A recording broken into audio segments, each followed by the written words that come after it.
तो गाइस आज मैं एक्सप्लेन करूंगा the gate of mystic realm episode 1 2 3 को। तो गाइस अगर आपको हमारी इस वीडियो की एक्सप्लेनेशन पसंद आती है तो चैनल को लाइक सब्सक्राइब जरूर करें। तो चले बिना किसी देरी के इस एपिसोड की स्टार्टिंग कर। तो गाइस एपिसोड की स्टार्टिंग में बताया जाता है कि अंतरिक्ष से कोई मेट्रॉइड जैसी चीज आकर तियानीवन एरा में एक समुद्र के अंदर गिरी थी और उस चीज के समुद्र में गिरने की वजह से इतनी बड़ी सुनामी आई थी कि वहां पर कई सारे लोग मारे गए। और इस घटना के बीते हुए काफी ज्यादा समय हो चुका है और इसी के साथ हमें एक कैरेस को दिखाया जाता है जो जल्दी से जिन फैमिली में पहुंचते हैं और इसके अंदर से कुछ लोग एक यंग मास्टर को निकाल कर कहते हैं जल्दी से यंग मास्टर को फैमिली के अंदर लेकर चलो। यंग मास्टर बहुत ही ज्यादा घायल है और गैस हमें उस यंग मास्टर की बॉडी पर एक अजीब से मार्क को दिखाया जाता है और फिर हमें दिखाया जाता है जो डॉक्टर्स होते हैं वो जल्दी उस यंग मास्टर का इलाज करने के लिए अंदर जा रहे होते हैं। तभी गैस हमें उस यंग मास्टर की बीवी को दिखाया जाता है जिसका नाम है सूजिन। साथ ही साथ उसकी एक लड़की भी होती है और वो काफी ज्यादा टेंशन में होती है। तभी वहां से एक डॉक्टर बाहर निकलता है तो वहां पर जो सूजिन होती है उस डॉक्टर के पास आकर पूछते हैं कि भाई क्या हुआ। तो वहां पर जो डॉक्टर होता है वह कहता है कि मिस हम उसे नहीं बचा पाए। ये बात सुनने के बाद सूजिन काफी ज्यादा रोने लगता और इसी के साथ हमें जिन फैमिली के एक हॉल में सीन शिफ्ट कर दिया जाता है जहां पर हमें उन तीनों गार्ड्स को दिखाया जाता है जो यंग मास्टर के साथ गए होते हैं और गैस उस यंग मास्टर का नाम होता है शीटोंग। और उसी के साथ पर्दे के पीछे से आवाज आती है कि यंग मास्टर शीटोंग के साथ क्या हुआ था। तो तीनों गार्ड्स भी डरते बताते हैं कि जो यंग मास्टर शीटोंग थे वो बिना परमिशन के बॉर्डर क्रॉस कर उस फॉरबिडन एरिया में चले गए थे। हमने रोकने की कोशिश की बट वो नहीं माने और जब वो वापस आए तो वो काफी ज्यादा घायल थे। तभी फिर से आवाज आती है क्या तभी से शीटोंग की बॉडी पर वो मार्क था। तो वहां पर वो गार्ड्स भी कहते हैं हाँ जब यंग मास्टर वहां से लौटे तो वो काफी ज्यादा घायल थे और तभी से उनकी बॉडी पर वो मार्क था। तो फिर से आवाज आती है तुम लोग यहाँ से जा सकते हो। लेकिन वो गार्ड जैसे ही निकलने वाले होते हैं पीछे से एक बंदा था और उन्हें वहीं पर खत्म कर देता है। और इसी के साथ हमें जिन फैमिली की मेन हॉल का सीन दिखाया जाता है जहाँ पर जो जिन फैमिली का लीडर होता है वह कहता है सेवन सिस्टर क्या तुम चाहती हो कि जो क्विंग लॉन्ग पिल है मैं उस शीटोंग की बेटी को दे दूं। भाई वो तुम्हारा हस्बैंड जरूर था और वो हमारे जिन फैमिली के लिए काफी ज्यादा इंपॉर्टेंट मेंबर भी था और शीटोंग का वो जो बेटा है वो भाई तुम्हारा भी बेटा नहीं है। तो वहां पर गैस हमें सूजिन को दिखाया जाता है। सूजिन भी बोलती है हाँ मानती हूँ मैं शीटोंग की पत्नी हूँ और जो शीटोंग का वो बेटा है वो मेरा बेटा नहीं है बल्कि मेरी सौतन का बेटा है यानी मैं उसकी स्टेप मॉम हुई पर फिर भी वो शीटोंग का बेटा है और शीटोंग ने हमारी फैमिली के लिए जो किया वो बहुत ही ज्यादा हाई है। और भूलिए मत है शीटोंग की वजह से हमारी जो जिन फैमिली वो इस फैंग सिटी में इतने ज्यादा स्ट्रॉन्गेस्ट बन पाई है। अगर वो नहीं होता तो हमारी फैमिली इतनी ज्यादा नीचे होती ना। साथ ही साथ शीटोंग ने उस पिल को अर्न किया है ना ही कोई उसे भीख में दे रहा। हमारे एंसेस्टर ने भी डिसाइड किया था कि भाई शीटोंग को वो पिल दे दी जाएगी बट शीटोंग मर चुका है तो क्विंग लॉन्ग पिल पर उसके बेटे का अधिकार होता है। ये बात सुनने के बाद जिन फैमिली के हेड को भी काफी ज्यादा गुस्सा आता है। तभी गैस वहां पर एक बंदे की एंट्री होती है जो कहता है अरे एल्डर ब्रदर शांत हो जाइए यहाँ पर हमारे एंसेस्टर का ऑर्डर आया है कि जो क्विंग लॉन्ग पिल है वह शीटोंग के बेटे को दी तो जरूर जाएगी बट उससे पहले अपने आप को साबित करना पड़ेगा। और ये बात सुनने के बाद वहां पर सीजन होती है वह कहती है फिफ्थ ब्रदर आपका धन्यवाद है। और फिर वो हाल से बाहर निकलती है और कहती है अंकल सिंह जल्दी से एक स्ट्रॉन्ग बंदों का ग्रुप बनाइए और तुरंत हमें शीटोंग के बेटे को वहां से वापस सही सलामत लाना होगा। और फिर गाइस से हमें यहाँ सीन शिफ्ट कर दिया जाता है और हमें एक झोपड़ी वाले घर का सीन दिखाया जाता है जहाँ पर गाइस हमें दो छोटे लड़कों का सीन दिखाया जाता है। वो लोग सूखी हुई मछलियों को इकट्ठा कर रहे होते हैं। तभी उन्हीं में से एक सूखी हुई मछली को निकालकर वो खा लेता है। तभी वहां पर एक छोटी सी लड़की आ जाती है जिसका नाम होता है मेई और वो चिल्लाकर कहती है कि मम्मी जल्दी से आइए यहाँ पर जो भैया है वो मछली खा रहे हैं सूखी हुई। इस आवाज को सुनने के बाद उन लोग की जो मम्मी होती है वो कमरे से बाहर निकलते और कहती है क्या फिर से सियाओ मछलियों को खा रहा है सूखी हुई। भाई तुरंत वो जाती है लेकिन वो जो सियाओ होता है वो तुरंत सीमो के पीछे छुप जाता है। तो वहां पर जो सीमो होता है वह कहता है अरे आंटी शांत हो जाए यहाँ पर एक ही तो खाई है। तो वहां पर जो आंटी होती है वह कहती है हाँ शीमो चलो तुम बोल रहे हो तो बट इसको तो मैं आज छोड़ूंगी नहीं। फिर गैस वहां पर ऐसे हंसी खेल वाला माहौल बन जाता है। फिर गैस जो तीनों बच्चे होते हैं वो तुरंत समुद्र की तरफ निकल जाते हैं ताकि वो लोग मछली पकड़ सके। और फिर गैस हमें समुद्र का सीन दिखाया जाता है। तो गैस वहां पर जो सीमो होता है वो सियाओ से बोलता है कि भाई जो भी सबसे ज्यादा मछली पकड़ेगा वो कैप्टन बनेगा। और इसी के साथ वो लोग समुद्र के अंदर चले जाते हैं और अपने हथियार का यूज करते हुए मछलियों को पकड़ना शुरू कर देते हैं। वहां पर शार्क उर्क आ जाती है थोड़ा सा एडवेंचर भी हो जाता है। और फिर वहां पर सियाओ होता है वह कहता है सीमू चलो चलते हमने बहुत सारी चीजें इकट्ठा कर लिया है। तो वहां पर जो सीमू होता है वह कहता है हाँ हाँ भाई चलते हैं। सीमू ऊपर जा रहा होता है, तभी उसे एक अजीब सी आवाज आती है कि प्लीज प्लीज हेल्प मी। वहाँ पर जो सीमू होता है वह कहता है मुझे कौन बुला रहा है, और वो पीछे देखता है और हमें बाहर का सीन दिखाया जाता है जहाँ पर जियाओ पहले ही पहुंच जाता है। तो उसकी बहन मेई पूछती है कि जियाओ अरे सीमू कहाँ है? तो जियाओ कहता है वो तो मेरे पीछे था ना, कहाँ पर चला गया, डूब तो नहीं गया? अरे भाई क्या मुसीबत है। फिर गाइस हमें सीमू का सीन दिखाया जाता है। सीमू एक अजीब से बड़े से स्नेल के पास पहुंच चुका होता है। वहां पर सीमू होता है वह कहता है भाई इतना बड़ा सा ये चीज क्या है, कोई इसके अंदर डीमन हुमन तो नहीं है? इसलिए वो डिसाइड करता है कि भाई वो इस चीज से दूर ही रहेगा और वो वहां से जाने लगता है। तभी अचानक से उस चीज के अंदर से काली रोशनी निकलती है जो सीधे सीमू के अंदर जाने लगती है। सीमू को काफी ज्यादा पेन होने लगता है। तभी अचानक से जो सीमू होता है उसकी आंखें व्हाइट हो जाती हैं और फिर से हमें उस स्नेल के अंदर एक अजीब सी लड़की को दिखाया जाता है जो कहती है प्लीज हेल्प मी। वहां पर जो सीमू होता है वह तुरंत अपने हथियार का यूज करते हुए वह उस चीज को आजाद करने लगता है। वहाँ पर जो सीमू होता है वो पूरी ताकत लगा देता है और उस स्नेल को उस पत्थर के नीचे से निकालने लगता है। लड़की भी कहती है हाँ ऐसे चलते रहो प्लीज मुझे बचा लो। वहाँ पर जो सीमू होता है वो पूरी ताकत लगा देता है और उस चीज को फाइनली वहाँ से आजाद कर देता है जिसके अंदर से काफी ज्यादा पावरफुल लाइट शॉट्स रिलीज होती हैं। और वहाँ पर जो सीमू होता है वह समुद्र के अंदर काफी ज्यादा समस्या होता है जिसकी वजह से वह तुरंत उसके मुंह में पानी होने आ जाता है और वह डूबने लगता है। बट वह मिस्टीरियस लड़की सीमू का हाथ पकड़ती है और फिर यहाँ से सीन ब्लैक आउट हो जाता है और फिर हमें एक अजीब से दृश्य को दिखाया जाता है जहां पर जो सीमू के फादर होते हैं वो सीमू को और सीमू की मदर को छोड़कर जा रहे होते हैं। जहां पर छोटा सीमू कहता है फादर आप प्लीज मेरे को छोड़कर मत जाइए, मैं आपसे कुछ भी नहीं मांगूंगा। बट सीमू के फादर नहीं रुकते। वहां पर जो छोटा सीमू होता है वो अपनी मम्मी से पूछता है फादर क्या वापस आएंगे मम्मी? बट उसकी मम्मी कोई जवाब नहीं देती है। इस नजारे को देखने के बाद सीमू भी काफी ज्यादा भावुक हो जाता है और कहता फादर। और इसी के साथ गाइस हमें सीमू को दिखाया जाता है जिसकी आंखें खुलती है और वह देखता है कि उसे एक लड़की ऊपर लेकर जा रही होती है। और फिर गाइस हमें उसके दोस्तों को दिखाया जाता है जो सीमू के पेट पर ऐसे मार रहे होते हैं कि भाई सीमू उठे। तो वहां पर जो सीमू होता है वह उठता तुरंत उसके मुंह से पानी सारा निकल जाता है। वहां पर जो सीमू होता है वह तुरंत अपने हाथ में एक मोती को देखता है और मोती को देखकर याद आ जाता है कि उसे एक लड़की ने बचाया था। तो पूछता है अरे वो लड़की कहाँ पर है? तो वहां पर सियाओ कहता है भाई तेरा दिमाग तो खराब नहीं हो चुका है? कौन सी लड़की? कोई भी तो लड़की यहाँ पर मौजूद नहीं है भाई, तू पागल होगल तो नहीं हो चुका है? तो वहां पर जो सीमू होता है वह कहता है रहने दो शायद मेरा सपना होगा। और फिर वहां पर जो तीनों बच्चे होते हैं वो खेलते खेलते अपने घर वापस आ जाते हैं। जहां पर वो लोग जैसे घर के अंदर एंट्री करते हैं वो लोग देखते हैं कि सारी चीजें बिखरी हुई है। तो वहां पर जो सीमू होता है वह कहता है भाई यहाँ पर एक अजीब सी स्मेल फैली हुई है। जो जियाओ होता है वह देखता है कि जो उसके फादर है वो टीक लगाकर बैठे हुए हैं। तो जियाओ जाता है और कहता है फादर क्या हुआ? जैसे वो अपने फादर को टच करता है उनके फादर की बॉडी तुरंत वहीं पर जमीन पर गिर जाती है और उसके अंदर से खून ही खून निकलने लगता है। इस नजारे को देखकर जियाओ काफी ज्यादा हिल जाता है। मेई तो रोने लगती है। तो वहां पर जो सीमू होता है वो मेई को शांत कराता और कहता है सावधान रहो। और इसी के साथ वहां पर जियाओ होता है कि मदर अंदर ही है। और फिर वो लोग ध्यान से जाकर खिड़की से अंदर ताकते हैं। अंदर जैसे वो ताकते एक अजीब सा मास्क वाला बंदा होता है जिसे देखकर वो लोग काफी ज्यादा डर जाते हैं। लेकिन वो बंदा तुरंत अपनी पावर्स का यूज करते हुए उन्हें अंदर खींच लेता है और धमाका होता है। और फिर वहां पर जो सीमू होता है वो अपनी आंखें खोलता है और फिर वहां पर जो सीमू होता है वो अपने सामने देखता है एक असैसियन आंटी के गले पर तलवार रखा होता है। तो वहां पर जो सीमू होता है वह कहता है हे आंटी को छोड़ दे, तू क्या चाहता है? असैसियन उन्हें घूर कर देखता है। इस बात से जियाओ को गुस्सा आता है और वह सीधे उस असैसियन को मारने जाने वाला था बट तुरंत सीमू से पकड़ लेता है। वो जो असैसियन होता है वह उन लोग की तरफ देख कर कहता है कि कौन है सीमू? तो वहां पर सभी लोग सीमू की तरफ देखते हैं तो असैसियन समझ जाता है और वह तुरंत सीमू की आंटी को वहीं पर चांद से मार देता है। सीमू की आंटी कहते भागो यहाँ से।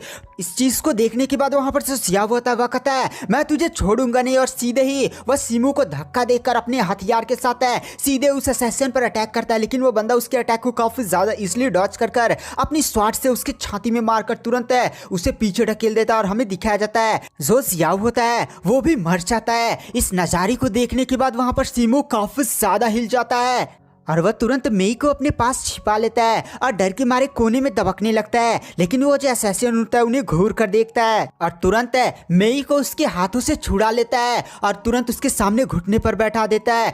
वहां पर जो सीमू होता है वह कहता है मेई को छोड़ दे। बट वो जो असैसियन होता है वो मेई को भी किल कर देता है और मेई भी सीमू के सामने मारी जाती है। और इन सभी को देखने के बाद वहां पर जो सीमू होता है उसे काफी ज्यादा गुस्सा आता है और सीमू भी कहता है मैं तुझे नहीं छोड़ूंगा और सीधे उस असैसियन पर अटैक करता है। लेकिन जो असैसियन होता है वो सीमू को भी वहीं पर जान से मार देता है और कहता है औकात में बच्चे और मिशन कंप्लीट हो गया मेरा। और वह फिर पूरे घर को आग लगा देता है। वहाँ पर जो सीमू होता है वह कहता है मैं मरने वाला हूँ। तभी जो सीमू के पास मोती था वो गिरता और सीधे ही चमकने हुए सीमू की बॉडी के अंदर चला जाता है और सीमू के अंदर जितने भी इंटरनल इंजरीज थी उसे हील करने लगता है, साथ ही साथ उसकी मेरिडियंस को भी एक्टिवेट करने लगता है। और इसी के साथ हमें जलते हुए घर को दिखाया जाता है और शाम हो जाती है, जहाँ पर शूजिंग के भेजे हुए अंकल जिन और उनके बंदे पहुंच जाते हैं, जहाँ पर अंकल जिन कहते हैं लगता है बहुत ही लेट हो चुका है। तभी उनमें से एक बंदा बोलता है अरे अंकल जिन वो देखिए वहाँ पर कुछ चमक रहा है। तो सारे लोग दौड़ते दौड़ते जाते और वो वहाँ पर सीमू को पाते हैं। सीमू को चोटें वोटें लगी हुई थी। वो लोग कहते जल्दी से इसका इलाज करो और वो लोग इलाज उलाज कर तुरंत उसे कैरेज में बैठा देते और बातें करते हैं। यहाँ पर 7th यंग मास्टर शीटोंग का सन काफी ज्यादा एक्सेप्शनल है। फिर गाइस हमें सीमू के सपने को दिखाया जाता है, जहाँ पर अंकल आंटी जियाओ में ये सारे लोग सीमू को खाने के लिए बुला रहे होते हैं। सीमू दौड़ता हुआ अंदर जाता है, जहाँ पर फिर सारी चीजें डाक डाट हो जाती है और कहते हैं तुम्हारी वजह से हम लोग खत्म हो चुके हैं। तभी गाइस वहाँ पर जो सीमू होता है वो अपनी आंखें खोलता है और कहता है नहीं। तभी उसके बगल में एक छोटी सी लड़की बैठी होती है और वह कहती है कि मम्मी सीमू जाग चुका है। और इसी के साथ जो सीमू होता है वह कहता है अरे मैं कहाँ पर हूँ। तो वहाँ पर शूसियान की आवाज आती है कि तुम इस समय फैंग सिटी के जिन मेंशन में मौजूद हो और ये मेंशन तुम्हारे फादर द्वारा छोड़ा गया था और मैं तुम्हारी स्टेप मदर सुसिन हो और तुम्हारी ये छोटी बहन है जिन युआन है। और जिस मेंशन में अभी तुम मौजूद हो ये सारा तुम्हारे फादर द्वारा छोड़ा गया था और ये सब अब तुम्हारा है। और सुसिन ये बताती है कि तुम्हारे जो फादर हैं वो पहले ही मर चुके हैं। तो वहाँ पर जो शीमू होता है वह कहता है मुझे ये सब नहीं चाहिए, मुझे वापस भेज दो। मेरे फादर मुझे और मेरी मदर को छोड़कर वहाँ पर चले गए थे तो मुझे उनकी प्रॉपर्टी नहीं चाहिए, मुझे वापस भेज दो। तो वहाँ पर जो सुसिन होती है वह कहती है क्या तुम्हें सच में लगता है कि तुम इस हालत में सर्वाइव कर पाओगे। और फिर वहाँ पर शीमू को विजन्स आने लगते हैं कि किस तरह से उसके साथी मारे गए थे। वहाँ पर जो सुसिन होती है वह कहती है देखो शीमू अब तुम्हारे पास दो रास्ते हैं। पहला रास्ता ये है कि तुम ये सब छोड़कर चले जाओ और कहीं भी टपका दिए जाओ, और दूसरा रास्ता ये है कि तुम एक कल्टीवेटर बनो। और यहाँ पर कल्टीवेटर में स्पेशली वॉरियर कल्टीवेटर इसमें बहुत सारे लेवल्स आते हैं, जिनमें पहला आता है बॉडी टेम्परिंग स्टेज, दूसरा स्टेज आता है हाउटियन और सबसे ऊपर जो आता है वो सैंड डिवाइन रैंक आता है। और ऐसे गाइस बहुत सारी कल्टीवेशन लेवल के बारे में हमारे मेन कैरेक्टर को बताती है और वह कहती है कि कल्टीवेशन सीखो, पावर्स बढ़ाओ और जिन लोगों ने तुम्हारे दोस्तों के साथ वो सब किया है उनका बदला लो। अगर तुम पहले ऑप्शंस को चूज करते हो और ये सब छोड़कर चले जाते हो और कल्टीवेशन नहीं सीखते हो तो तुम्हारे फादर द्वारा तुम्हें एक बीमारी मिली है, जो बीमारी धीरे धीरे बढ़ती जाएगी और तुम जल्दी खत्म भी हो जाओगे। अगर तुम कल्टीवेशन सीखते हो तो तुम्हारी जो बीमारी है वो धीरे धीरे दबची जाएगी और इस बीमारी को दूर करने का केवल एक ही उपाय है, क्विंग लॉन्ग पिल। तुम्हारे फादर को भी वही पिल चाहिए थी और वो पिल उन्हें मिलने ही वाला था, बट उनकी डेथ हो चुकी है। अब तुम्हारे पास एक ही ऑप्शन है कि बढ़िया से कल्टीवेशन करो, स्ट्रॉन्ग हो और क्विंग लॉन्ग पिल लेकर अपनी इस बीमारी को ठीक करो और अपना बदला सब कुछ लो। तो वहां पर जो शीमू होता है वो डिसाइड करता है कि भाई वो यही करेगा। और इसी के साथ हमें शीमू को दिखाया जाता है जो अपने सभी साथियों का बढ़िया से दफना कर अंतिम संस्कार करता है और वो डिसाइड करता है कि भाई मैं उस असैसिन को ढूंढूंगा और उस असैसिन को अपने हाथों से ही मारूंगा, छोड़ूंगा नहीं उसे। और गाइस आज की वीडियो की एक्सप्लेनेशन को यहीं पर एंड करते हैं। तो गाइस आज मैं एक्सप्लेन करूंगा the gate of mystic realm episode 2 और 3 को। तो गाइस अगर आपको हमारी इस वीडियो की एक्सप्लेनेशन पसंद आती है तो चैनल को लाइक सब्सक्राइब जरूर करें। तो चलिए बिना किसी देरी के इस एपिसोड की स्टार्टिंग करते हैं। तो एपिसोड की स्टार्टिंग में हमारे मेन कैरेक्टर शीमू को दिखाया जाता है। जो शीमू होता है वो जंगल में शिकार करने के लिए आया होता है और वह तुरंत उसके सामने से एक बिस्ट गुजर रहा होता है और वो तुरंत अपनी स्वॉर्ड से काफी ज्यादा पावरफुल अटैक है उस बिस्ट पर कर देता है और बिस्ट का काम वहीं पर तमाम हो जाता है। वहां पर जो शीमू होता है वो अपने शिकार की हुए बिस्ट के साथ जा रहा होता है और यहाँ पर बारिश हो रही होती है। तभी उसके पास जो उसका मोती होता है वो चमकने लगता है। यहाँ पर जो शीमू होता है वह कहता है कि मेरा मोती चमक रहा है, यानी आसपास खतरा है, मुझे जल्दी से कहीं शेल्टर लेना होगा। तभी वह इधर उधर देख ही रहा होता है और अपने सामने एक अजीब से टेम्पल को देखता है। वहां पर जो शीमू होता है वह कहता है कि भाई ये अजीब सी जगह शायद कोई टेम्पल लग रही है, मुझे यहाँ पर जाकर शरण ले लेनी चाहिए। वहां पर जो शीमू होता है वह जाकर उस टेम्पल के दरवाजे से ध्यान से देखता है तो शीमू को अंदर दो लोग दिखाई देते हैं जो आराम से आग ताप रहे होते हैं। तो वहां पर जो शीमू होता है वह सोचता है कि भाई ये दोनों ही मुझे नॉर्मल लोग लग रहे हैं, कल्टीवेटर नहीं लग रहे हैं, तो मुझे जाकर आराम से शेल्टर ले लेनी चाहिए। और इसी के साथ जो शीमू होता है वो दरवाजे को धक्का देता है और जैसे दरवाजे को धक्का देता है अचानक से वहां पर ट्रैप एक्टिवेट हो जाता है और उस पर कई सारे तीरों से हमला होता है। वहां पर जो शीमू होता है उन सभी तीरों को एक एक करके काट देता है। अंदर वो जो बंदा होता है वो तुरंत अपने पास से एक हिडन वेपन निकालता है और उसका यूज कर देता है और उसके अंदर से एक सुई सीधे शीमू की तरफ काफी ज्यादा तेजी के साथ बढ़ती है। लेकिन वहां पर जो शीमू होता है वो उस सुई को डॉज कर लेता है और तुरंत अपनी शॉट से उस बंदे पर अटैक कर देता है। लेकिन उस बंदे की जो बेटी होती है वो तुरंत उस बंदे के सामने आ जाती है और कहती है, अरे यार आपको गलत फहमी हो गई है, हम आपको नुकसान नहीं पहुंचाना चाहते थे। तभी वहां पर जो शीमू होता है वो तुरंत अपने अटैक को रोक लेता और कहता है, भाई तुम लोग मुझ पर अटैक नहीं कर रहे थे, ये सब क्या था, यहाँ पर इतने सारे हिडन वेपन क्या थे। तो वहां पर जो वो बंदा होता है वह कहता है, अरे अरे यंग मास्टर आप यहाँ पर कुछ गलत समझ रहे हैं। दरअसल मैं और मेरी बेटी यहाँ पर शेल्टर के लिए रुके थे और जंगल के अंदर काफी ज्यादा बिस्ट थे, इसीलिए मैंने यहाँ पर ट्रैप सेटअप कर दिया था और आप आए और ट्रैप एक्टिवेट हो गया और आपकी इतनी ज्यादा तेज एंट्री ने मुझे चौंका दिया, जिसके लिए मैंने अपने हिडन वेपन का यूज यहाँ पर कर दिया, प्लीज हमें माफ कर दीजिए। तो वहां पर जो शीमू होता है वो उन दोनों की तरफ देखता है, ये दोनों कोई कल्टीवेटर नहीं है, इनकी बॉडी से मुझे कोई भी ऑरा महसूस नहीं हो रहा है। साथ ही साथ जंगल के अंदर काफी ज्यादा भयानक बिस्ट है, इसलिए हो सकता है ये लोग यहाँ पर शेल्टर लेने के लिए रुके हों। तो वहां पर जो शीमू होता है वह कहता है, चलो मैंने तुम्हें माफ कर दिया। तो वहां पर बाप बेटी भी उसको धन्यवाद बोलते हैं। तो वहां पर जो शीमू होता है वह कहता है, मैं भी यहीं पर शेल्टर लूंगा और उन लोग से थोड़ा सा दूर अपना फायर और जलाकर अपनी मीट को पकाने लगता है और सोचता है कि भाई उसे सतर्क रहना होगा। यहाँ पर ये दोनों बाप बेटी हमारे शीमू को देख रहे होते हैं, स्पेशली लड़की जो हमारे मेन कैरेक्टर शीमू को भाव दे रही होती है। जहाँ पर इस लड़की के बाप शीमू से पूछता है कि यंग मास्टर आप जंगल में क्या कर रहे थे, आप भी जंगल को क्रॉस कर रहे थे क्या। तो वहाँ पर जो शीमू होता है वह कहता नहीं नहीं, मैं जंगल को क्रॉस नहीं कर रहा था, बल्कि मैं फैंग सिटी का ही हूँ और फैंग सिटी से मैं यहाँ पर शिकार करने के लिए आया हूँ, आता रहता हूँ कभी कल और यहाँ पर बारिश हो गई, इसलिए मैं यहाँ पर रुक गया। फिर वहां पर वो बंदा बोलता है कि मैंने सुना है कि फैंग सिटी के अंदर जो बड़ी बड़ी फैमिलीज के यंग मास्टर है वो काफी ज्यादा टैलेंटेड है और उन लोगों ने अपनी काफी ज्यादा हाई लेवल की रियर फिजिक्स को एक्टिवेट किया है, क्या आप भी उन्हीं में से कोई यंग मास्टर हैं। तो वहां पर जो शीमू होता है वह कहता नहीं नहीं, आप लोग मुझे कुछ ज्यादा ही समझ रहे हैं, मैं एक नॉर्मल इंसान से थोड़ा सा ज्यादा ही स्ट्रांग हूँ बस है और कुछ नहीं। और इसी के साथ जो शीमू होता है वो फिर से अपनी मीट को पकाने लगता है। इधर इधर ये जो बंदा होता है उसको भी भूख लगी होती है, बट वो खाना मांग नहीं रहा होता। तो उसकी बेटी कहती है पापा मैं मांगू, तो वहां पर वो बंदा उससे मना कर देता है। तो वहां पर जो शीमू होता है वो खाना पकाने के बाद कहता है, अरे आप लोग को भूख लगी होगी, आइए यहाँ पर बहुत सारा आप लोग खा लीजिए। तो वहां पर वो जो बंदा होता है वह कहता नहीं यंग मास्टर आपका बहुत ही ज्यादा धन्यवाद है। लेकिन उसकी बेटी का पेट गुड़गुड़ गुड़गुड़ करने लगता है, यानी उसे भी भूख लगी होती है। उसके बाद वो लोग सारे लोग मिलकर ही खाना खा लेते हैं।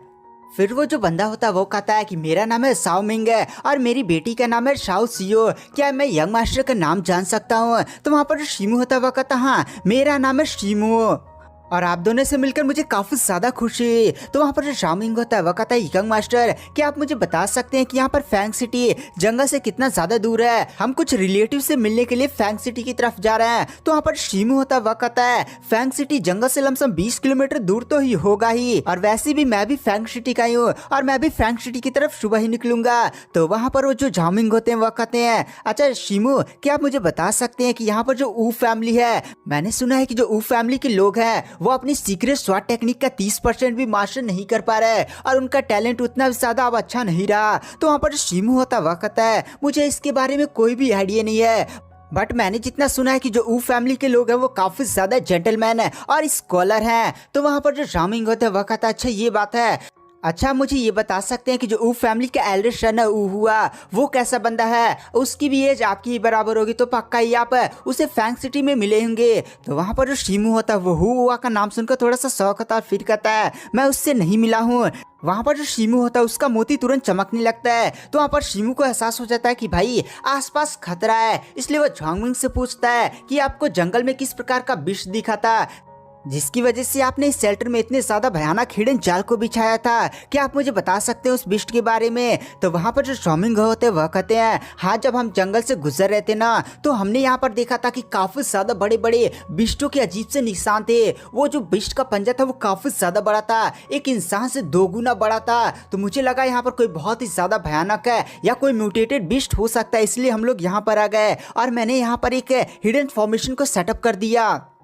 और इसी के साथ गाइस हमें म्यूटेटेड जॉम्बी बिस्ट को दिखाया जाता है जो काफी ज्यादा पावरफुल दहाड़ मारता है और इसकी जो दहाड़ होती है वो सेटर तक आती है और काफी ज्यादा तेजी के साथ आती है, जिसकी वजह से ये दोनों भी काफी ज्यादा चौंक जाते हैं। वहां पर जो शीमू होता है वो तुरंत कहता है अंकल झॉमिंग सतर्क हो जाइए, यहाँ पर पक्का इस शेल्टर के अंदर कोई बहुत ही ज्यादा पावरफुल बिस्ट आ रहा है। तो गाइस इसी के साथ दरवाजा टूटता है और अंदर कोई एंट्री करता है जहाँ पर जो शीमू होता है वो तुरंत अपने स्वॉर्ड को निकालकर उसका सामना करने के लिए तैयार हो जाता है। और इसी के साथ गाइस हमें म्यूटेटेड ज़ॉम्बी को दिखाया जाता है जो सीधे उस शेल्टर में एंटर करता है और उसकी बॉडी से काफी ज्यादा भयानक अजीब सी पावर्स रिलीज हो रही है और वो ज़ॉम्बी तुरंत अटैक कर देता है। लेकिन वहाँ पर जो शीमू होता है वो अपनी सीक्रेट शॉट टेक्निक को परफॉर्म करता है और एक स्ट्राइक काफी ज्यादा पावरफुल मारता है जिसकी वजह से वहाँ पर पूरा लाइट हो जाती है और शीमू सोचता है कि वो ज़ॉम्बी खत्म हो चुका है। लेकिन ज़ॉम्बी की बॉडी पर कुछ भी असर नहीं हुआ होता है, ऊपर से वो गुस्से में खड़ा होता है। शीमू ये देखकर काफी ज्यादा शॉक हो जाता है और इसी के साथ जो ज़ॉम्बी होता है वो एक काफी ज्यादा पावरफुल अटैक शीमू पर कर देता है।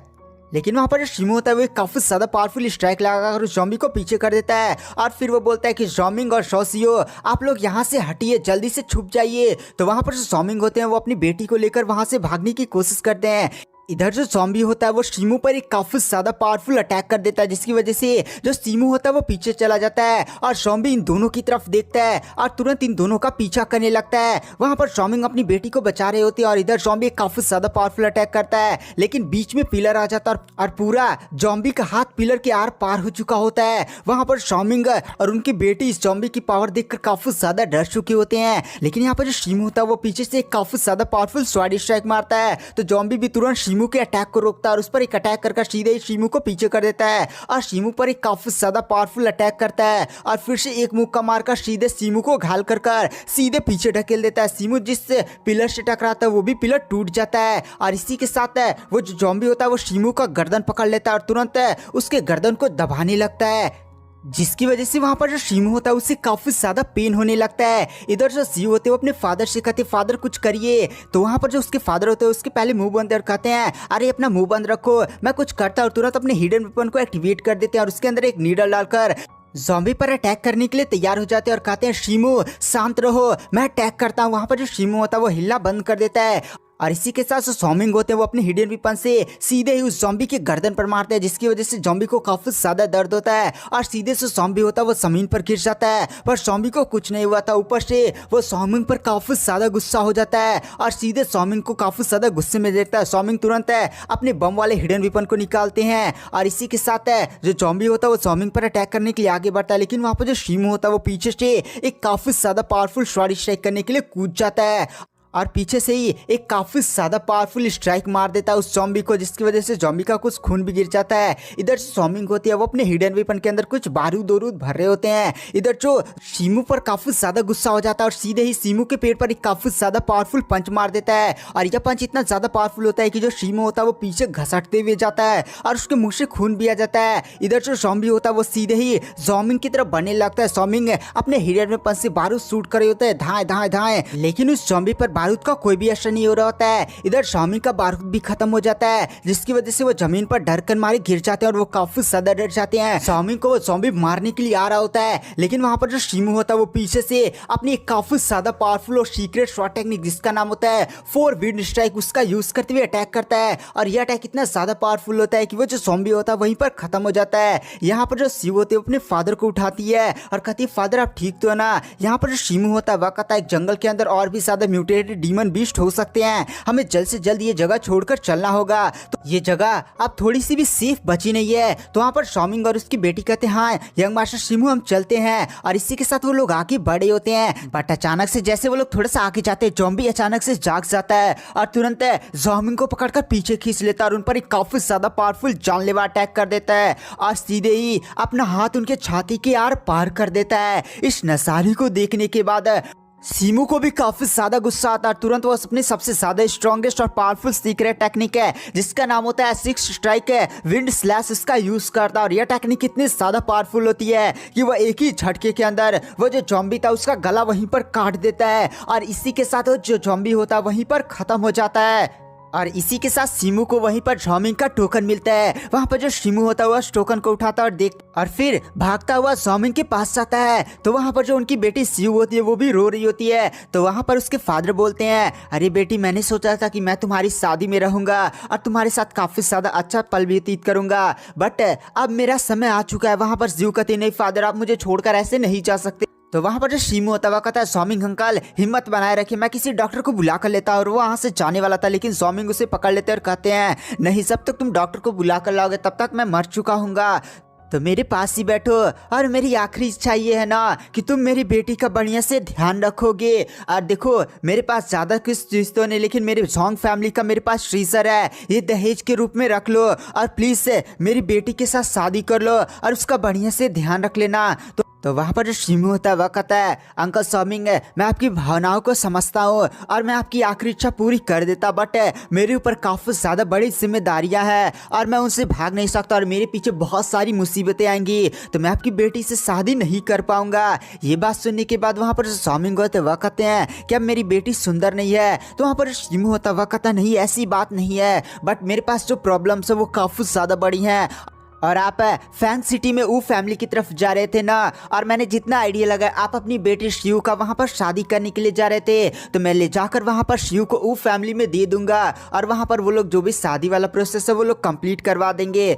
तो ये बात सुनने के बाद वहाँ पर जो सामिंग होते हैं वो शिमू से कहते हैं, अरे शिमू जितना मैं वो फैमिली के बारे में जानता हूँ, अगर मैं वहाँ पर अपनी बेटी के साथ मौजूद नहीं होऊंगा तो वो लोग मेरी बेटी को एक्सेप्ट नहीं करेंगे। प्रॉमिस हुआ था, लेकिन वो लोग प्रॉमिस को तोड़ भी सकते हैं। तो वहाँ पर जो शिमू होता है वह कहता नहीं, मैंने सुना है कि जो ऊ फैमिली वाले हैं वो काफ़ी ज़्यादा जेंटलमैन है और वो लोग स्कॉलर भी हैं, तो वो लोग अपनी प्रॉमिस को ऐसे नहीं तोड़ पाएंगे। तो वहाँ पर जो सॉमिंग होते हैं वह कहते हैं नहीं, अगर मैं वहाँ पर नहीं रहूँगा तो वो लोग अगर मेरी बेटी को एक्सेप्ट भी कर लेते हैं तो उसे काफ़ी ज़्यादा कष्ट देंगे। तो मैं बस इतना चाहूँगा ना कि तुम मेरी बेटी का बढ़िया से ध्यान रखो, ये लो ये ट्रीजर अपने पास ही रखो, ये मेरी सॉन्ग फैमिली का ट्रीजर है, इसको अपने पास रखो, बस इसके बदले मेरी बेटी का बढ़िया से ध्यान रख देना। तो वहाँ पर जो शिमू होता है वह कहता है ठीक है अंकल सॉमिंग, मैं ये प्रॉमिस कर सकता हूँ कि आपकी जो बेटी है वो हमेशा मेरे प्रोटेक्शन में रहेगी और उसे कुछ भी नहीं होगा। और इसी के साथ वहाँ पर जो सॉमिंग होते हैं उनकी डेथ हो जाती है, वहाँ पर उनकी बेटी जीव काफ़ी ज़्यादा रोती होती है। फिर गाइस हमें सुबह का सीन दिखाया जाता है जहाँ पर शिमू ने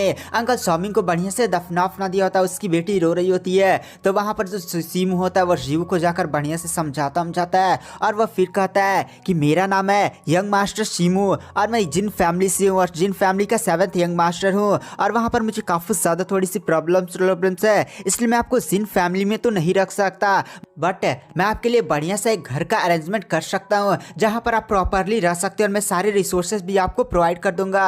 तो वहाँ पर जो शिव होती है वह कहती है नहीं, मैं आपके उस घर में नहीं रहूंगी, बल्कि मुझे आप वो फैमिली में पहुँचा दीजिए जहाँ पर मेरे फादर शादी के लिए जाने वाले थे। तो वहाँ पर जो शिव होता है वह कहता है बट आपके फादर ने कहा था कि आपको वहाँ पर बहुत सारी प्रॉब्लम्स हो सकती हैं, तो क्या आप सच में वहाँ पर जाना चाहती हैं? तो वहाँ पर जो शिव होती है वह कहती हाँ मैं उन सभी प्रॉब्लम्स को झेल लूंगी, बस आप मुझे वो फैमिली तक पहुँचा दीजिए। तो वहाँ पर जो शिमू होता है वह कहता है तो ठीक है मैं आपको वो फैमिली तक लेकर जाऊंगा, बट ये आपके सॉन्ग फैमिली का ट्रीजर ये अपने पास ही रखिए, मेरा इस पर कोई भी अधिकार नहीं है। तो वहाँ पर जो शिव होती है वह कहती है नहीं इसको अपने पास ही रखो, मेरे फादर की ये आखिरी इच्छा थी कि ये ट्रीजर तुम्हारे साथ ही आए, तो मैं अपनी फादर की आखिरी इच्छा का सम्मान करती हूँ, ये ट्रीजर तुम रख सकते हो। और इसी के साथ गाइस हमें वो फैमिली का सीन दिखाया जाता है जहाँ पर जो शिमू होता है वो शिव को लेकर वो फैमिली में पहुंच चुका होता है। और इसी के साथ वो फैमिली का मेन गेट ओपन होता है और इसी के अंदर से फैमिली हेड ऊटोंग बाहर निकलते हैं और वो शिव को देखकर कहते हैं अरे शिव तुम यहाँ पर, अरे तुम मुझे पहचानी, बचपन में मैं तुमसे मिला था और तुम मुझे अंकल अंकल कहती थी, वैसे बताओ यहाँ पर सॉमिंग कहाँ पर हैं? तो वहाँ पर जो शिव होती है वो उदास आवाज में बोलती है जब हम जंगल क्रॉस कर रहे थे तो वहाँ पर एक शेल्टर में हम लोग रुके हुए थे और उसी पर म्यूटेटेड ज़ॉम्बी का अटैक हुआ जिसमें मेरे फादर मारे गए और यंग मास्टर शिमू ने मुझे बचाया और वह फिर मुझे वो फैमिली में लेकर आए हैं। ये बात सुनने के बाद जो ऊटोंग होता है उसे भी काफ़ी ज़्यादा दुख होता है और कहता है कि भाई किस्मत क्या ही चीज़ है, कब किसको लेकर चल जाए मेरा प्यारा दोस्त है। फिर वहाँ पर जो ऊटोंग होते हैं वो हमारे यंग मास्टर शिमू को धन्यवाद बोलते हैं कि उन्होंने ज़ॉमिंग की बेटी को बचाकर यहाँ पर ला चुके हैं और वह कहते हैं कि यंग मास्टर शिमू अब यहाँ पर आप जा सकते हैं, मैं सारे प्रोसेस को बढ़िया से हैंडल कर लूँगा। ये बात सुनने के बाद शिमू भी काफ़ी ज़्यादा खुश हो जाता है और कहता है जैसा आपसे उम्मीद थी तो ठीक है मैं अब यहाँ से चलता हूँ, प्लीज शिव का बढ़िया से ध्यान रखिएगा। और इसी के साथ वहाँ पर जो शिमू होता है वो भी वहाँ से चला जाता है और हमें ऊँटों को दिखाया जाता है जिसके चेहरे पर एक अजीब सा भाव आ जाता है और मन ही मन सोचता है कि भाई क्या ही किस्मत है यार, ज़ॉमिंग मर गया तो उसकी बेटी भी वहीं पर खत्म हो जानी चाहिए थी, अब क्या ही झंझट आ चुका है। और गाइस आज की वीडियो की एक्सप्लेनेशन को यहाँ पर एंड कर दे हैं। वीडियो पसंद आई हो तो चैनल को लाइक सब्सक्राइब जरूर करें। मैं नेक्स्ट एपिसोड जल्दी अपने चैनल पर अपलोड कर रहा हूँ, तो थैंक यू, बाय बाय। तो गाइस आज मैं एक्सप्लेन करूंगा the gate of mystic realm episode 3 को। तो गाइस अगर आपने हमारे पिछले एपिसोड्स को मिस कर दिया तो एक बार चैनल में जाकर वहां पर चेकआउट कर सकते हैं। तो चलिए बिना किसी देरी के इस एपिसोड की स्टार्टिंग करते हैं। तो गाइस इस एपिसोड की स्टार्टिंग में हमें फैंग सिटी का सीन दिखाया जाता है, जहाँ पर एक गुंडों का ग्रुप है एक बंदे को काफी ज्यादा पीट रहे होते हैं, जहाँ पर वो बंदा भी बोलता है कि बॉस बिरजू मैं आपको हफ्ता नहीं दे सकता, पिछले अभी कुछ ही दिन पहले तो मैंने आपके लोगों को हफ्ता दिया था, अब मेरे पास एक भी रुपया नहीं है, प्लीज मेरे को छोड़ दीजिए। तो वहां पर जो बॉस बिरजू होता है वह कहता अच्छा ये बात है, ये लो इसके अंदर जो मीट है उसको खाओ। तो वहां पर वो जो बंदा होता है वो उस मीट को अपने हाथ में लेता है और फिर उस मीट को ध्यान से देख रहा होता, खा नहीं रहा होता है। तो वहां पर जो बॉस बिरजू होता है वो हंसते हुए कहता है करी भाई खा ले, मैंने उसके अंदर जहर नहीं मिलाया हुए है, अगर तू उसे नहीं खाता है तो यहाँ पर तलवार दिख रहा ना, इसी तलवार से तेरा गर्दन काट दूंगा। तो वहां पर वो जो व्यापारी होता है उस मीट को ध्यान से देखता है। तो वहां पर बॉस बिरजू भी कहता है अरे भाई जल्दी से खाना। तो वहां पर बंदा हिम्मत करते हुए एक को खा लेता है। तो बॉस बिरजू कहता है कि भाई तू जानता था कि वह मीट किसका था, चल मैं तुझे बता ही देता हूँ, तेरे दुकान के बगल में एक मीट सेलर दुकान लगाता था, उसने भी मेरा हफ्ता नहीं दिया था इसलिए मैंने उसे मार दिया, और मैंने जो तुझे मीट दिया था वह उसी का मीट था। ये बात बोलने के बाद वो बंदा हंसने लग, ये बात सुनने के बाद वो बंदा वहां पर जोर जोर से हंसने लगता है कि भाई उसने ये क्या खा लिया, और सारे लोग वहां पर जोर जोर से हंसने लगते हैं। यहाँ पर जितने भी लोग इस नजारे को देख रहे थे भाई काफी ज्यादा डर जाते हैं, और इसी के साथ वो लोग अपना दरवाजा बंद कर छुप जाते हैं। यहाँ पर जो बॉस बिरजू होता है वह कहता है ये एरिया मेरे अंडर आता है और मेरा नाम है डाकू बिरजू, अगर तुम लोग मुझे हफ्ता नहीं देते हो प्रॉपरली टाइम पर तो मैं तुम लोग का इससे भी बुरा हाल करूंगा। तभी गाइस वहाँ पर एक बंदे की एंट्री होती है जो आते हुए कहता है कि डाकू बिरजू तेरा इलाका अब इस रात से खत्म होता है, आज तू हमारे हाथों से बचेगा नहीं, तेरा अत्याचार बहुत हो चुका। तो वहाँ पर जो डाकू बिरजू होता है वो इस ग्रुप के लोगों को देखने के बाद बोलता है ओहो brother Fang Black Fox society के भाई तुम तो बहुत ही ज्यादा अजीब आदमी हो, अभी कुछ टाइम पहले मैंने तुम्हारे ग्रुप के सेकंड जनरल को खत्म कर दिया था जो मुझ पर अटैक करने के लिए आता, अब तुम आ गए, चलो मरने के लिए तैयार हो जाओ। और सीधे ही वह फैंग पर अटैक कर देता है और इसी के साथ फैंग भी उस डाकू बिरजू पर अटैक करता है। डाकू बिरजू के एक ही अटैक से वो फैंग रोकता है, बट यहाँ पर डाकू बिरजू का अटैक काफी ज्यादा पावरफुल होता है, जहाँ पर जो डाकू बिरजू होता है वो भी हंसते हुए कहता है कि भाई फैंग मैंने सोचा था तू काफी ज्यादा स्ट्रॉन्ग होगा यार। और इसी के साथ डाकू बिरजू के जितने भी साथी होते हैं वो तुरंत ब्लैक फॉक्स सोसाइटी के लोगों पर अटैक कर देते हैं, और इसी के साथ डाकू बिरजू काफी ज्यादा पावरफुल अटैक फैंग पर करता है, जिसे फैंग किसी तरह से डॉज करता है, लेकिन फैंग जाकर दूर गिरता है और फैंग की नजर वहां पर साइड पर पड़ती है। साइड पर उसके सभी बंदे खत्म हो चुके होते हैं, यह देखकर वो बंदा भी काफी ज्यादा शॉक हो जाता है। यहाँ पर जो डाकू बिरजू होता है वह कहता है कि फैंग अब तेरा भी खात्मा करने का वक्त आ चुका है, चल मरने के लिए तैयार हो जा। और वह उसे भी जान से मारने ही वाला होता है, बट अचानक से आसमान से हिडन वेपन से अटैक होता है, जिसकी वजह से जो बॉस बिरजू होता है वो पीछे घसटते हुए जाता है। और इसी के साथ गाइस वहां पर एक मास्क पहने हुए बंदे की काफी ज्यादा कूल सी एंट्री होती है, जिसका हमें नाम पता चलता है, इसका नाम है क्वान।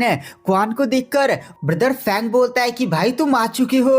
और इसी के साथ हमें डाकू बिरजू को दिखाया जाता है, वो भी क्वान को देखकर काफी ज्यादा थोड़ा सा डर जाता है, क्योंकि उसने क्वान के बारे में सुना था। क्वान ने यहाँ पर 2-3 ऐसे डाकू बिरजू जैसे ग्रुप और थे उसे पूरी तरह से खत्म कर दिया है, इसलिए वहां पर जो डाकू बिरजू होता है वो अपने सभी साथियों से कहता है सारे लोग एक साथ इस क्वान पर अटैक करो। और इसी के साथ डाकू बिरजू के सभी साथी एक साथ वहां पर क्वान पर अटैक करते हैं, लेकिन वहां पर जो क्वान होता है वो उन सभी के साथ फाइट करते हुए काफी ज्यादा पावरफुल अटैक करता है, और यह अटैक इतना ज्यादा पावरफुल होता है कि डाकू बिरजू के सभी साथी एक के अटैक में इधर उधर उड़ते उड़ते जाकर गिरते हैं। इस नजारे को देखकर वहां पर डाकू बिरजू भी काफी ज्यादा शौक हो जाता है और कहता है मैं तुझे छोड़ूंगा नहीं, बट वो उससे पहले अटैक कर पाता है। इससे पहले वहां पर क्वान एक काफी ज्यादा पावरफुल अटैक करके सीधे डाकू बिरजू को आसमान में उड़ा देता है, और आसमान में काफी ज्यादा पावरफुल उस पर पंच मारता है, और यह पंच स्ट्राइक कितनी ज्यादा पावरफुल होती है कि डाकू बिरजू जाकर जमीन पर गिरता है, और जमीन पर एक काफी ज्यादा पावरफुल ब्लास्ट दिखाया जाता है। इस ब्लास्ट के बाद वहां पर पूरा ही डाकू बिरजू का ग्रुप ही खत्म हो चुका होता है।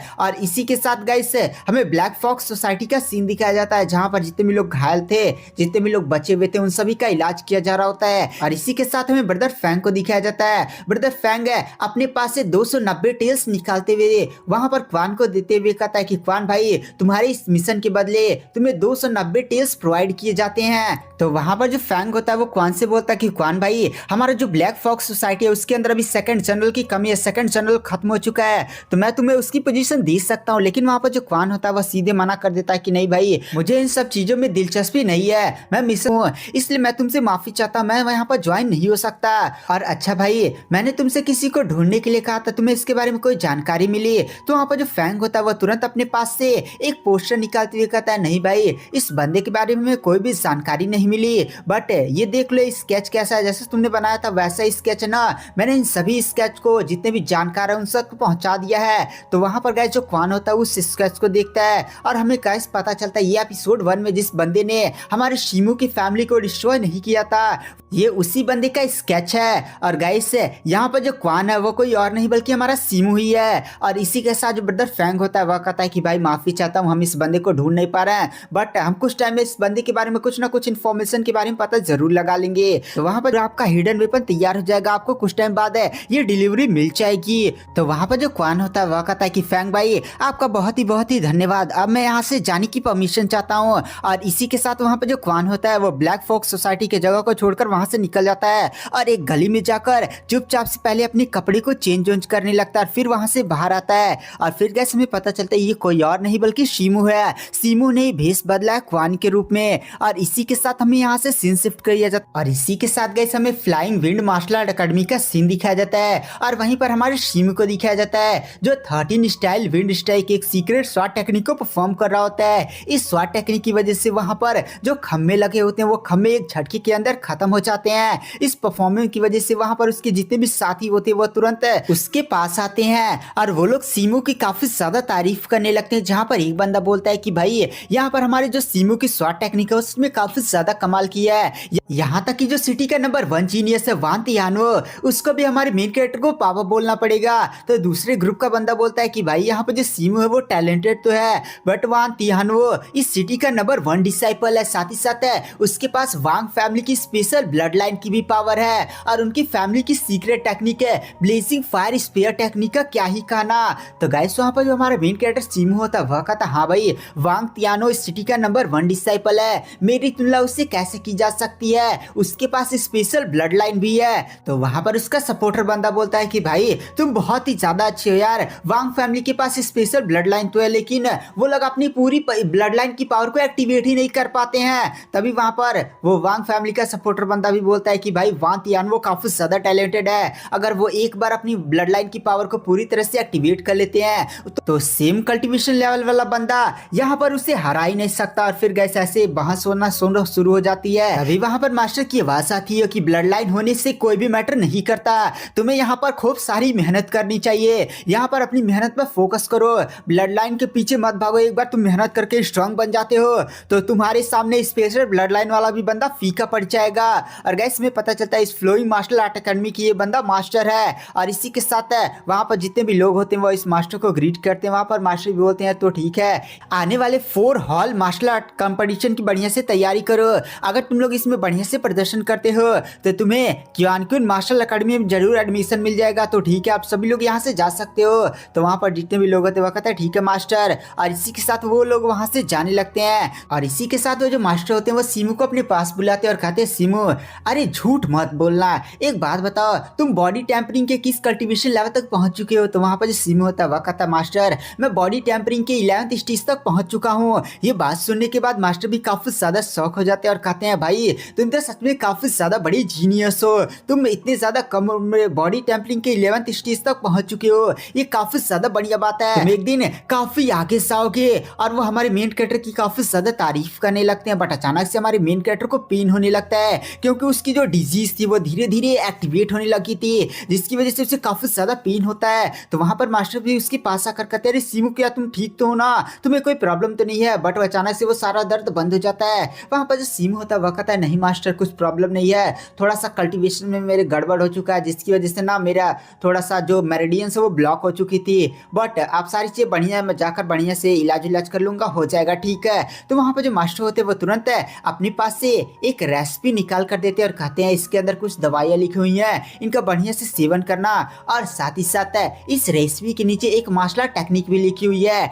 वहाँ पर जो सीमू होता है वो उस टेक्निक को पढ़ने के बाद काफी ज्यादा शौक हो जाता है और कहता मास्टर ये तो आयरन टेम्परिंग बॉडी मेथड है। तो वहाँ पर जो मास्टर होते हैं वो एक पोज मारते हुए कहते हैं हाँ ये आयरन टेम्परिंग बॉडी मेथड है, ये यहाँ की सबसे ज्यादा स्ट्रॉन्गेस्ट सीक्रेट टेक्निक है। तो वहाँ पर जो सीमू होता है वो मास्टर को इसके लिए धन्यवाद बोलता है। तो वहाँ पर जो मास्टर होते हैं वह कहते हैं अरे सीमू कोई बात नहीं है, दरअसल पिछले मास्टर ने मुझे दिया था, अब मैं तुम्हें दे रहा हूँ। जैसे जैसे हम मास्टर को लगता है कि भाई ये बंदा काफी ज्यादा जीनियस है, हम लोग अपनी अगली पीढ़ी को पास कर देते हैं। और वहाँ पर जो सीमू होता है वह कहता है ठीक है मास्टर, और फिर बढ़िया से वो सारी रेसिपी को पढ़ता है और बढ़िया से मेडिसिन को पढ़ता है जो इस टेक्निक को सीखने के लिए चाहिए। और जो मास्टर ने लिखी थी वो भाई काफी ज्यादा शौक हो जाता है और कहता मास्टर ये तो सच में काफी ज्यादा महंगी है। तो वहाँ पर जो मास्टर होते हैं वो भी हंसते हुए कहते हैं भाई इस टेक्निक को सीखने के लिए तुम्हें काफी ज्यादा रिसोर्सेज चाहिए, इसीलिए तो तुम्हें केवल ताकत से ही नहीं बल्कि जेब से भी गर्म होना पड़ेगा।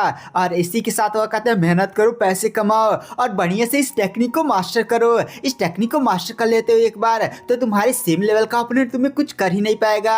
तो वहाँ पर जो सीमू होता है वो कहता है ठीक है मास्टर, और फिर मास्टर को बोलकर वहाँ से वो चला जाता है। और इसी के साथ हमें सीमू के घर का सीन दिखाया जाता है। गाइस यहाँ पर जो सीमू होता है वो आराम से अपने छत पर बैठा होता है और सोच रहा होता है कि भाई इस टेक्निक के अंदर जो रिसोर्सेस लिखे हुए हैं वो काफी ज्यादा महंगे हैं, मैं इनका जुगाड़ कैसे करूंगा क्योंकि मैंने अपने सारे पैसे तो उस सीक्रेट वेपन को तैयार करवाने में लगा दिए हैं। तभी गाइस हमें वहाँ पर एक लड़की का सीन दिखाया जाता है। गाइस ये लड़की हमारे सीमू की स्टेप सिस्टर होती है जिसको हमने एपिसोड 1 में देखा था।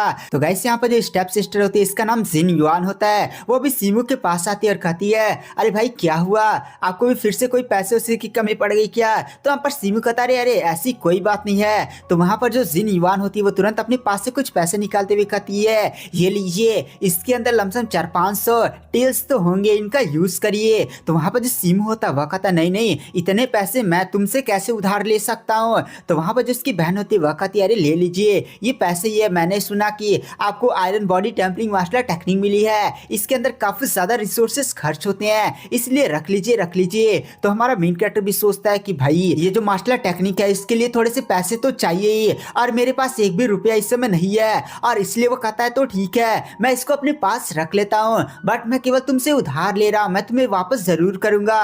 तो वहां पर जो उसकी बहन होती है वो कहती है ठीक है। अब जो सीमू होता है वो चाहता है उनसे लड़ता है और उसकी कैंडी को छीन कर लाकर उसे देता है, जहां पर ये जो लड़की होती है वो काफी ज्यादा खुश हो जाती है। और इसी के साथ वहां पर सीमू ने बोला था कि तुम चिंता मत करो, यहाँ पर अगर तुम्हें कोई भी परेशान करता है, फ्यूचर में तुम्हारे साथ कोई भी कुछ करता होता है ना तो मैं उसे तोड़ ताड़ कर रख दूंगा।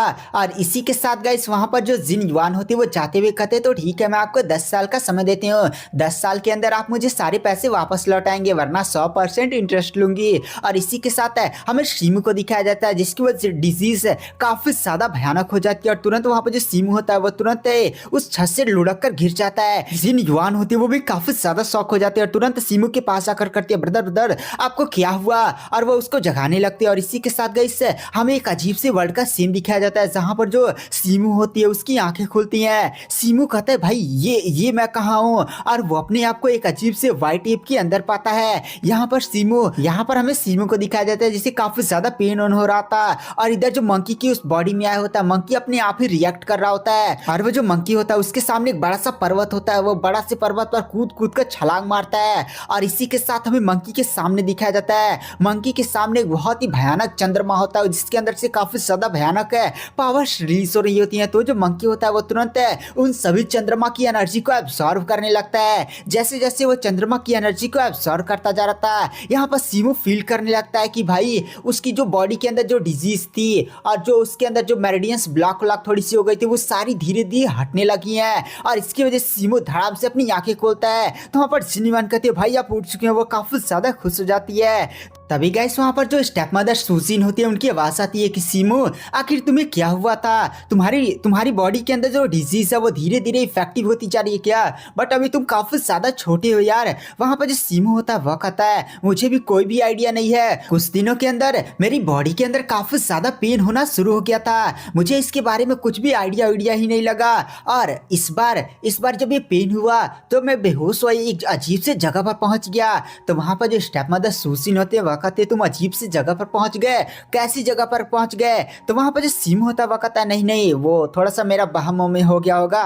तो वहां पर जो सुसिन होती है वह कहती है सीमू, क्या जब तुम 5 साल के थे तब से थोड़ा थोड़ा दर्द तुम्हारी छाती में हो रहा था, अभी थोड़ा ज्यादा हो रहा है? तो वहां पर जो सीमू होता है वह कहता हाँ, बट आपको इसके बारे में कैसे पता चला कि भाई मैं जब छोटा था तब से ही मेरी छाती में अजीब सी डिजीज वाला दर्द है? क्या ये चीज आपको मेरे फादर ने बताई थी? तो वहां पर जो सुसिन होती है वह कहती हाँ, अब मुझे पता चल चुका है कि आखिर तुम्हारे जो फादर थे वह यहाँ जिन फैमिली में क्यों आए और उन्होंने मुझसे शादी क्यों की। दरअसल वो हमारे जिन फैमिली में इसलिए आए क्योंकि वह तुम्हारी बॉडी के अंदर जो डिजीज है जो बचपन से ही पता नहीं क्यों एक्टिवेट हो गई है उसे ही इलाज करना चाहते थे, इसलिए उन्होंने हमारे जिन फैमिली को ज्वाइन किया। क्योंकि हमारे जिन फैमिली के पास है क्विंग लॉन्ग पेल थी और उन्होंने हमारे जिन फैमिली के क्या क्या नहीं किया, मुझसे शादी की और जिन फैमिली को इस लेवल तक पहुंचाया। और जब उन्हें क्विंग लॉन्ग पेल मिलने का वक्त आया तो उनकी डेथ हो गई। और तुम्हारे फादर ने केवल मुझसे शादी अपने फायदे के लिए की थी, बट मैंने उनसे सच्चा प्यार किया था, इसीलिए मैं चाहती हूँ कि वो जो किंग लॉन्ग पिल है वो तुम्हें मिले। इसके लिए तुम्हें काफी ज्यादा मेहनत करने की जरूरत है। तो गाइस वहाँ पर जो उसकी बहन होती है वह कहती है मदर, अगर मदर यहाँ पर जो सीमू है वह इस 4 हॉल कंपटीशन को जीत जाता है और उसमें नंबर 1 पोजीशन लेकर आता है, तो यहाँ पर हमारे जो एंसेस्टर हैं वह इस पिल को तो सौंप देंगे ना। तो वहाँ पर जो उसकी मदर होती है वह कहती है हाँ सौंप तो देंगे, बट उसमें काफी ज्यादा बड़ी प्रॉब्लम्स है। 4 हॉल कंपटीशन के अंदर काफी ज्यादा बड़े बड़े लोग पार्टिसिपेट करेंगे, तो उसके अंदर नंबर 1 पोजीशन लाना भाई बहुत ही ज्यादा मुश्किल होता है और इसके अंदर काफी ज्यादा चाले वाले भी चली जाएंगी। तो सीमू तुम्हें काफी ज्यादा सतर्क रहने की जरूरत है और अपना पूरा कोशिश करना है, तुम्हें किसी भी हालत में नंबर 1 पोजीशन को हासिल करना है। तो वहां पर जो सीमू होता है वह कहता है ठीक है मदर। और इसी के साथ जो सुजिन होती है वह कहती है कि जिनयुआन चलो अब यहाँ से चलते हैं। वहां पर जो जिनयुआन होती है वो भी जाते हुए कहती है कि सीमू ब्रदर अपना ध्यान रखिएगा, अब मैं चलती हूँ।